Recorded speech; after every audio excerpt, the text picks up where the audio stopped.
आज आप दिल्ली दरबार आए हैं। दिल्ली दरबार अपने आप में पूरे डाल्टनगंज को समेटने के लिए तैयार है, क्योंकि गांधी उद्यान पार्क में दिल्ली दरबार जब से आया है रौनक बढ़ गई है। रोहित पांडे पलामू में एक बड़ा नाम। वैसे रोहित कुमार जी को कौन नहीं जानता, क्योंकि मात्र एक अगर कहें कि डायबिटीज के डॉक्टर हैं पलामू में, जो आज पूरे पलामू को डायबिटीज मुक्त करने का एक मंथन किया है। योगा था। आइए हम बात करेंगे रोहित कुमार जी से कि आखिर क्या खान पान और क्या रखना चाहिए जिससे डायबिटीज ना हो, क्योंकि डायबिटीज पूरा देश डायबिटीज का कातल होने वाला है। जैसा कि अनुमान लगाया जा रहा है 2030 तक हमारे देश में डायबिटीज सबसे ऊपर हो जाएगा। आइए हम इनसे जानते हैं कि आखिर क्या हम करें जिससे डायबिटीज से बच सकें, क्या सावधानियां बरतें जिससे हम डायबिटीज से बच सकते हैं, क्योंकि आपका मुहिम है पलामू को डायबिटीज यानी शुगर मुक्त। अ, देखिए, सबसे पहले तो लाइफ़स्टाइल की बात करते हैं, खान-पान और लाइफ़स्टाइल जो हम पिछले 10 से 15 साल में ज़्यादा जो कंप्यूटर वर्ल्ड, मोबाइल वर्ल्ड में हम लोग कैद होते जा रहे हैं, तो वो जिसको सेडेंटरी लाइफ़स्टाइल बोलते हैं, इसके प्रति फ़ोकस नहीं रहता है। मुझे याद है मैं अपने बचपन में हम लोग क्लास 12 तक भी हम लोग आउटडोर स्पोर्ट्स पे ज़्यादा ध्यान देते थे। तो आजकल मैं देखता हूँ कि 3-4 इयर्स के बच्चे वो ये मोबाइल, टीवी में कैद हो जाते हैं। उनका कोई आउटडोर स्पोर्ट्स, गेमिंग की तरफ रुझान कम हो जाता है। बहुत सारे बच्चे वैसे ग्रुप नहीं बना पाते जो खेल सकें। तो ये बचपन से ही हैबिट डेवलप होता है खेल-कूद का, और वो लाइफ़स्टाइल आपके शरीर को स्ट्रॉन्ग बनाता है। तो लाइफ़स्टाइल का बहुत ही इम्पोर्टेंट मायने रखता है हमारे शरीर और हमारे हेल्थ पे। जो 40 प्लस हो चुके हैं आजकल तो खैर बच्चों में भी डायबिटीज देखा जी, जाता है। जिनको 40 प्लस और जिनको डायबिटीज हो चुका जी। है वो क्या करें जिससे वो थोड़ा अपने जीवन को व्यतीत कर। देखिए, अमेरिकन डायबिटीज़ एसोसिएशन के हिसाब से 55% शुगर हम लोग लाइफ़स्टाइल और एक्सरसाइज से कंट्रोल कर सकते हैं। तो जो डायबिटीज़ हैं या जो प्री डायबिटिक है, वो दोनों ही लाइफ़स्टाइल और डाइट को कंट्रोल करके, नियंत्रण करके, अपने आहार को, अपने नियमित एक्सरसाइज को कंट्रोल करके शुगर को नियंत्रित कर सकते हैं। जैसे हम लोग मिनिमम बोलते हैं कि 40 मिनट्स अ डे अगर आपका वॉकिंग या माइल्ड ब्रिस्क वॉक या माइल्ड एक्सरसाइज करते हैं और हफ्ते में कम से कम 5 दिन भी करते हैं, तो आपके सेहत के लिए बहुत पॉजिटिव होता है। 2 दिन आपका ऑफ ऑफ डे भी रहता है तो ठीक है। आहार में अगर आप लो कार्बोहाइड्रेट डाइट या जिस फूड का ग्लाइसेमिक इंडेक्स 55 से कम हो, उसको ज़्यादा मात्रा में लें। पहले का कॉन्सेप्ट था कि धरती के नीचे जो भी उगता है उसको नहीं लो। अब जो नई जो न्यूट्रिशनल गाइडलाइन के हिसाब से है कि फूड को ग्लाइसेमिक इंडेक्स में हम बाँटते हैं। जिस भी फूड का ग्लाइसेमिक इंडेक्स 55 से कम है, उसको ज़्यादा लें, 55 से 75 है, उसको लिए कम करें और 75 से ऊपर वाले को अवॉइड करें। फॉर एग्ज़ाम्पल अगर हम 1 चम्मच शुगर लेंगे, उसका जीआई 100 हो। बच्चों में डायबिटीज बहुत ज्यादा देखा जा सकता है। माँ बाप ऐसे क्या कार्यक्रम करें अपने बच्चों के लिए जो बच्चे में डायबिटीज ना हो या बच्चों में उत्पन्न हो। देखिए, जो डायबिटीज़ इन यंग्स या डायबिटीज़ इन ये जो है,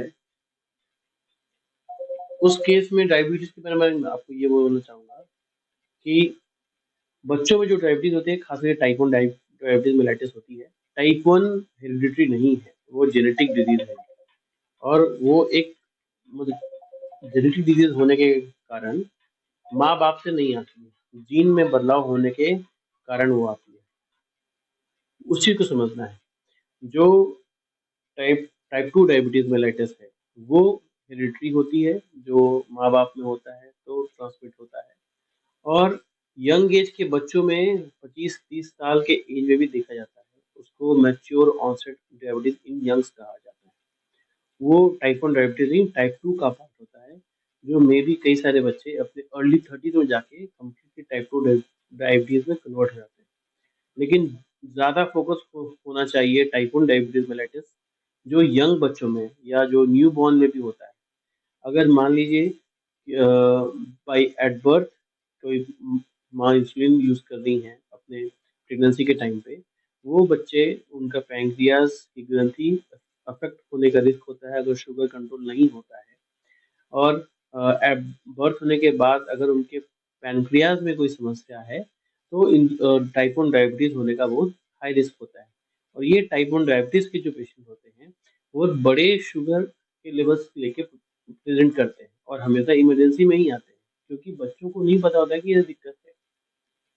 हमेशा 400-500 शुगर से प्लस लेके वो आते क्या प्रेग्नेंट लेडी हैं और जिनके घर में शुगर नहीं है, कुछ ऐसी प्रतिक्रिया है या कुछ ऐसा दिनचर्या है जिसको वो करें तो उनके बच्चों में शुगर ना हो? नहीं, वैसा बोलना सही नहीं रहेगा। देखिए रिस्क फैक्टर हम समझते हैं जैसे ओबेसिटी, अगर प्री प्रेग्नेंट अगर आप ओबेस हैं, अगर आप मोटे हैं तो एक रिस्क फैक्टर वो है। सेकंड, अगर प्रेग्नेंट महिला अपने प्रेगनेंसी के पहले के दिन में अगर प्री डायबिटिक है तो एक रिस्क फैक्टर हो जाता है। थर्ड, अगर आपका वो खानदानी में अगर माता-पिता को, दादी को, नानी को, किसी को शुगर रहा हो या जेस्टेशनल डायबिटीज़ मेलाइटिस रहा हो, तो आप रिस्क फैक्टर में हैं। कोई खान-पान की वजह से शुगर नहीं, हार्मोन के बदलाव से कई सारी प्रेग्नेंट महिलाओं को शुगर की समस्या ड्यूरिंग प्रेगनेंसी ही होती है, जो डिलीवरी के बाद स्वतः गायब हो जाती है। आपका हॉस्पिटल एसएस हॉस्पिटल है और आप के स्पेशलिस्ट हैं शुगर के डायबिटीज के। जी। कैसे पलामू के मरीज आते हैं, इनमें क्या ज़्यादा लक्षण दिखे जाते हैं? थोड़ा-सा बताइए हमारे को। देखिए शुगर का मुख्य 3 लक्षण है, प्यास का ज़्यादा लगना, पेशाब का ज़्यादा होना, खास करके रात में, भूख का ज़्यादा लगना और वेट का कम होना। तो ये 3 मुख्य लक्षण हर जगह पाए जाते हैं क्योंकि यहाँ पे जानकारी की अभाव, जाँच के अभाव, समय से नहीं जाँच के अभाव या बहुत सारे पेशेंट नस की समस्या, आँख की समस्या, किडनी की समस्या लेके एंड स्टेज डायबिटीज़ में आते हैं, तो वो ज़्यादा परेशानी में लेके आते हैं।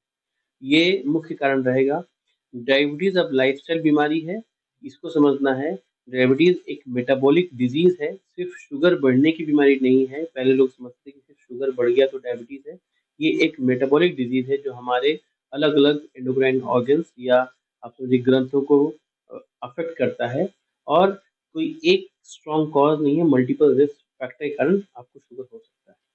हम पलामू में रहते हैं जो काफ़ी सुदूरवर्ती है, जंगल पहाड़ों से घिरा है, बहुत गरीब लोग हैं यहाँ पे। उनको क्या संदेश देना चाहेंगे क्योंकि वो एसएच हॉस्पिटल तक नहीं पहुँच पाते हैं, वो घर रह के अपना इलाज करते देखिए, पहले तो मैं ये बोलूँगा कि जो भी व्यक्ति 30 के प्लस हो रहे हैं, वो कम से कम साल में एक बार अपना फ़िटनेस की जाँच ज़रूर कराएँ, शुगर, किडनी की जाँच ज़रूर कराएँ। एटलीस्ट ये आइडिया रहेगा कि शुगर है कि नहीं है। थर्ड सेकंड, एक्सरसाइज़ अगर जैसे मैं बोला कि नियमित एक्सरसाइज़ 40 मिनट्स पर डे का वो है। एक नियमित एक्सरसाइज़ या एक खेल-कूद लाइफ़ में होना चाहिए, जो काम कर रहे हैं या जो घर पे हैं या जो स्टूडेंट हैं, सब कोई एक मिनिमम वर्किंग टाइम देना पड़ेगा एक्सरसाइज़ करने के लिए। थर्ड, आहार, अगर आप हाई रिस्क पे हैं, जैसे मान लीजिए आपके माता-पिता को शुगर है, उनके माता-पिता को हार्ट की बीमारी है, अगर आप मोटे हैं, अगर आपका लाइफ़स्टाइल खराब है, तो मीठा खाना अवॉइड करें और कोशिश करें कि अपनी नियमित जाँच कराते हैं। टेंशन ज़िंदगी में सबके पास है। रहें। जी। टेंशन जो है, स्ट्रेस कितनी ज़िम्मेदार है इस बीमारी के? देखिए स्ट्रेस के कारण हमारे शरीर में हार्मोनल इम्बैलेंस होता है। वो बहुत ही सिर्फ़ शुगर ही नहीं, हमारा बीपी, हमारी धड़कन, हमारे शरीर के मेटाबॉलिज़्म को अफ़ेक्ट करता है। तो ये बात सही है कि स्ट्रेस एक रिस्क फैक्टर है। उसे नींद नहीं आना और शरीर का मेटाबॉलिक सिस्टम खराब हो जाना और शुगर का फ्लक्चुएशन होना, ये सही बात है, ये होता है। ये डॉक्टर रोहित पांडे हैं, रोहित कुमार हैं, जो इन्होंने बताया कि शुगर की बीमारी क्या क्या आप परहेज कर सकते हैं जिससे आपकी जिंदगी शुगर जैसे बीमारी से बच सके। आप अपने जिंदगी के आधे घंटे से 45 मिनट जिंदगी का निकालिए, आप अपने उस चीजों से दूर रहेंगे जो आपकी जिंदगी को खतरा है, आपकी जिंदगी को। तो जानकारी भी बचाव है और आप टाइम टाइम पे अपनी चीजों को टेस्ट कराते रहिए और टेस्ट कराएंगे आपको आपकी बीमारी का पता चलेगा, आप इलाज करा करके सुस्त, तंदुरुस्त, स्वस्थ रह पाएंगे। यानी जानकारी ही बचाव है, ये कहना है डॉक्टर रोहित पांडे।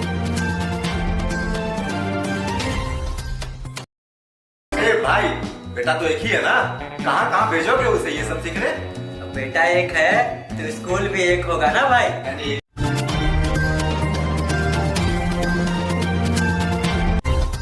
सस्ता और समुचित इलाज के लिए गरीबों का रहनुमा मात्र एक हॉस्पिटल, मैया बाबू हॉस्पिटल।